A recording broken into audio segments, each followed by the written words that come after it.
दोस्तों, कराची के हालात के मुतालिक हम लोगों में से शायद कोई ऐसा हो जो कि ना जानता हो, क्योंकि वहाँ पर हर वक्त चोरी चकारी की वारदातें होती रहती हैं और उनकी सीसीटीवी वीडियोस भी वायरल होती रहती हैं। असल में चोरों की जब हुकूमत हो तो होता ऐसा ही है, हम ऐसा ही एक्सपेक्ट कर सकते हैं, क्योंकि चोरी करने वाले भी कभी गिरफ़्तार नहीं हुए, ना ही ऊपर बैठे चोरों ने कभी अवाम की सुनवाई की। आज की इस वीडियो को ही अगर आप देख लें तो मियाँ बीवी एक जगह पर खड़े होते हैं, इतने में दो चोर मोटरसाइकिल पर आते हैं। एक उनमें से नीचे उतरता है और मियाँ बीवी को लूटना शुरू कर देता है। वो इससे बाइक की चाबी लेना चाहता है, लेकिन किसी वजह से नौजवान इसे वो बाइक की चाबी नहीं देता।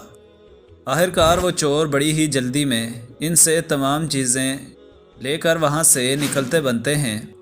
कराची की इन वारदातों में ज़्यादातर शिकार ख़वातीन ही होती हैं, लिहाजा हम ये भी नहीं कह सकते कि इन चोरों को शर्म आनी चाहिए कि खातून के सामने इस मर्द को लूट कर चले गए। बस इतना कहेंगे कि काश ये हुकूमतें होश के नाखून लेती और आवाम को तहफ़्फ़ुज़ फराहम कर सकती। अल्लाह पाक सबको अपने हिफ्ज़ व अमान में रखे। चैनल को सब्सक्राइब करके बेल आइकन प्रेस कर दें और हमारी फैमिली का हिस्सा बन जाए। अल्लाह हाफ़िज़।